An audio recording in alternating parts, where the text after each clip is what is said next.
തദ്ദേശ തെരഞ്ഞെടുപ്പിൽ മത്സരിക്കാൻ ഒരുങ്ങുകയാണ് പാലക്കാട്ടെ നെൽകർഷകർ. കുഴൽമന്ദം ബ്ലോക്ക് പാടശേഖര സമിതി കോർഡിനേഷൻ കമ്മിറ്റിയാണ് മത്സരത്തിന് തയ്യാറെടുക്കുന്നത്.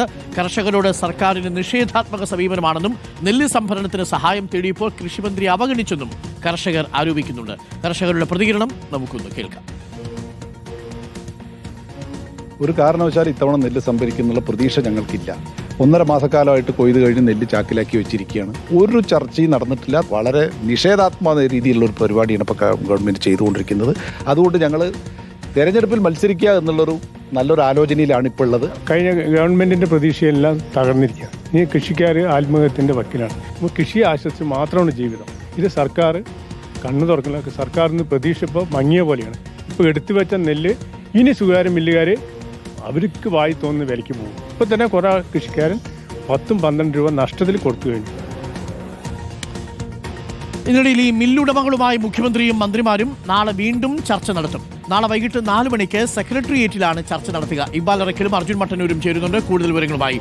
ആദ്യം ഇക്ബാലിലേക്ക്. ഇക്ബാൽ, കർഷകർ വല്ലാത്ത പ്രതിസന്ധിയിലാണ്. അവരുടെ നെല്ല് ശേഖരിക്കാൻ പറ്റുന്നില്ലെങ്കിൽ അവരെന്ത് ചെയ്യും? നെല്ല് അവർ വിളഞ്ഞു കിടക്കുന്ന നെല്ലെടുത്ത് എന്തുകൊണ്ടു പോകുമെന്നുള്ളൊരു പ്രധാനപ്പെട്ട ചോദ്യമുണ്ട്. അതേസമയം നെല്ലുടമകളുമായിട്ടുള്ള തർക്കം ഇതുവരെയും സർക്കാരിന് ലഭ്യമായി പരിഹരിക്കാൻ കഴിഞ്ഞിട്ടില്ല. അതിനിടയിലാണ് കേന്ദ്ര സർക്കാരിൻ്റെ പലതരത്തിലുള്ള ഇടപെടലുകളും ഉണ്ടാവുന്നത്. എന്താണ് കർഷകർ പറയുന്നത് ഇക്ബാൽ? അരുൺകുമാർ, GST ഉൾപ്പെടെയുള്ള വിഷയങ്ങളെ കുറിച്ച് ഇപ്പോൾ മില്ലുകാരും അതുപോലെ തന്നെ സപ്ലൈകോയും സർക്കാരും തമ്മിൽ വലിയ രീതിയിൽ തർക്കം നിലനിൽക്കുന്നുണ്ട്. ഇതുകൊണ്ട് തന്നെ മില്ലുകാർ ഇത്തവണ സപ്ലൈകോ മുഖേന ഈ കർഷകരിൽ നിന്നും നെല്ലെടുക്കാൻ വേണ്ടി തയ്യാറായിട്ടില്ല. ഇതുകൊണ്ട് തന്നെ സംസ്ഥാനത്ത് പ്രത്യേകിച്ചും പാലക്കാട് നെൽകർഷകരെല്ലാം വലിയ രീതിയിൽ പ്രതിസന്ധിയിലായിരിക്കുകയാണ്.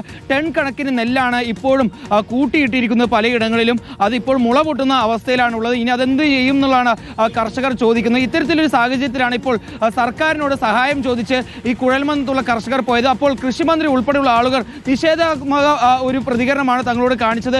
തങ്ങളുടെ നിവേദനം പോലും വാങ്ങാൻ തയ്യാറാവാതെ കൃഷിമന്ത്രി തങ്ങളെ മാറ്റി നിർത്തി എന്നുള്ളതാണ് കുഴൽമന്ദത്തെ നെൽകർഷകർ പറയുന്നത്. അതുകൊണ്ട് തന്നെ സർക്കാരിനെതിരെയും കൃഷി വകുപ്പിനെതിരെയും വ്യാപകമായിട്ടുള്ള പ്രതിഷേധങ്ങളിലേക്ക് കടക്കാനാണ് പാലക്കാട് നെൽകർഷകർ തീരുമാനിച്ചിട്ടുള്ളത്. ഇന്ന് കുഴൽമന്ദത്ത് കുളവൻമുക്കിൽ വെച്ച് ചേറിൽ ചവിട്ടിക്കൊണ്ടുള്ള പ്രതിഷേധമുണ്ട്.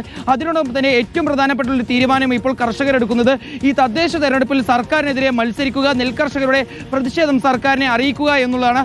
കർഷകർക്ക് വേണ്ടി ഒരു ജനപ്രതിനിധി ഉണ്ടെങ്കിൽ അവരുടെ പ്രശ്നങ്ങൾ കൃത്യമായി തന്നെ ചർച്ച ചെയ്യാനും പരിഹരിക്കാനും ഒരാൾ രംഗത്ത് ഉണ്ടാവും. അതില്ലാത്തതുകൊണ്ടാണ് തങ്ങൾക്ക് ഇത്തരത്തിലൊരു ദുർഗതിയുള്ളത്. തങ്ങൾക്കിപ്പോൾ ആരോടും വിശ്വാസമില്ലാത്ത സ്ഥിതിയിലേക്ക് കാര്യങ്ങൾ പോയിരിക്കുന്നു. കാരണം തങ്ങൾ മാസങ്ങളോളം കഷ്ടപ്പെട്ട് ഒരുപാട് തുക ചെലവഴിച്ചുകൊണ്ടാണ് ഇത്തരത്തിൽ നെല്ല് കൃഷി ചെയ്യുന്നത്. പക്ഷേ ആ കൃഷി ചെയ്ത നെല്ല് പോലും ഏറ്റെടുക്കാൻ സർക്കാർ തയ്യാറാവുന്നില്ലെങ്കിൽ തങ്ങൾ പട്ടിണിയിലേക്ക് നീങ്ങിയിരിക്കുന്ന സാഹചര്യമാണ്.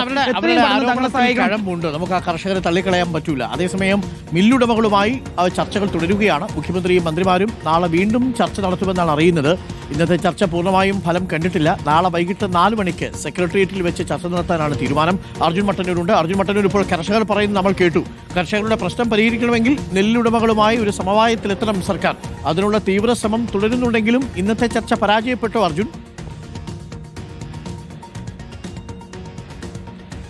ഡോക്ടർ കുമാർ, ഈ നെല്ല് സംഭരണത്തിലെ പ്രതിസന്ധി പരിഹരിക്കാൻ വേണ്ടി സർക്കാരിന്റെ ചർച്ച തുടരുകയാണ്. ഇന്ന് മുഖ്യമന്ത്രിയുടെ അധ്യക്ഷതയിലാണ് ചർച്ച നടന്നത്. CPI മന്ത്രിമാർ കൂടിയായ ഭക്ഷ്യമന്ത്രി GR അനിലും കൃഷിമന്ത്രി P പ്രസാദും ഈ യോഗത്തിൽ പങ്കെടുത്തിട്ടുണ്ട്. അതോടൊപ്പം തന്നെ പാലക്കാട് നിന്നുള്ള മന്ത്രിയായ K കൃഷ്ണൻകുട്ടിയും ഈ യോഗത്തിൽ പങ്കെടുത്തിട്ടുണ്ട്. വിവിധ വകുപ്പ് ഉദ്യോഗസ്ഥരുമുണ്ട്. പ്രധാനപ്പെട്ട പ്രതിസന്ധി നിലവിൽ ഈ മില്ല് ഉടമകളുമായി ഒരു കരാറിലേക്ക് എത്താൻ കഴിഞ്ഞിട്ടില്ല എന്നുള്ളതാണ്. അവരുടെ പ്രധാനപ്പെട്ട ആവശ്യം 100 കിലോ നെല്ല് സംഭരിച്ചാൽ 68 കിലോ അരി നൽകാൻ കഴിയില്ല എന്നതാണ് മില്ലുടമകൾ പറയുന്നത്. കേരളത്തിലെ പ്രായോഗികമായ സാഹചര്യം അനുസരിച്ച് 64.5 കിലോ അരി മാത്രമേ നൽകാൻ കഴിയുകയുള്ളൂ. പക്ഷേ കേന്ദ്ര മാനദണ്ഡം 68 കിലോ അരി നൽകണം എന്നുള്ളതാണ്. ഈ കാര്യത്തിൽ ഒരു വിട്ടുവീഴ്ച ഉണ്ടാകുമോ എന്നതാണ് ഏറ്റവും പ്രധാനപ്പെട്ട കാര്യം. എന്തായാലും കഴിഞ്ഞ 18-ാം തീയതി മന്ത്രിമാർ നടത്തിയ ചർച്ചയിൽ തീരുമാനമാകാത്തതിന് പിന്നാലെയാണ് ഇന്ന് മുഖ്യമന്ത്രി തന്നെ നേരിട്ട് യോഗം വിളിച്ചത്. നാളെ വൈകിട്ട് തിരുവനന്തപുരത്ത് സെക്രട്ടേറിയറ്റിൽ മില്ലുടമകളുമായി വീണ്ടും ചർച്ച നടക്കുന്നുണ്ട്. ഈ ചർച്ചയിൽ ഒരുപക്ഷേ ധാരണയിലെത്താനാണ് സാധ്യത. Arunkumar. Okay, thank you. Arjun മട്ടന്നൂരും ഇക്ബാൽ അറക്കലുമാണ് നമുക്കൊപ്പം ചേർന്നത്. ശരിയാണല്ലേ?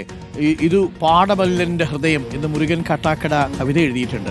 ഓരോ കർഷകനും ഈ വിളഞ്ഞു കിടക്കുന്ന നെൽപ്പാടങ്ങൾ കാണുമ്പോൾ മനസ്സിൽ വല്ലാത്തൊരു സന്തോഷവും എന്നാൽ അതേസമയം ഒരു ആധിയും ഉരുണ്ടുകൂടും അല്ലേ? നമ്മൾ പ്രായപൂർത്തിയാവുന്ന കുട്ടികളെ കാണുന്നത് പോലെ ആൺകുട്ടികളെയും പെൺകുട്ടികളെയും ഒക്കെ കാണുമ്പോൾ കുഞ്ഞുങ്ങൾ വളർന്നു വലുതായി ഇനി അവരുടെ ഭാവി എന്ത് എന്നൊരു ആശങ്കയുള്ളതുപോലെ കർഷകർക്ക് സ്വന്തം നെൽപ്പാടത്ത് വിളഞ്ഞു കിടക്കുന്ന നെല്ല് കാണുന്ന സമയത്തൊരു ആശങ്കയുണ്ടാവും. ഇത് ഏറ്റെടുത്തില്ലെങ്കിൽ ജീവിതം തകരുമല്ലോ എന്നൊരു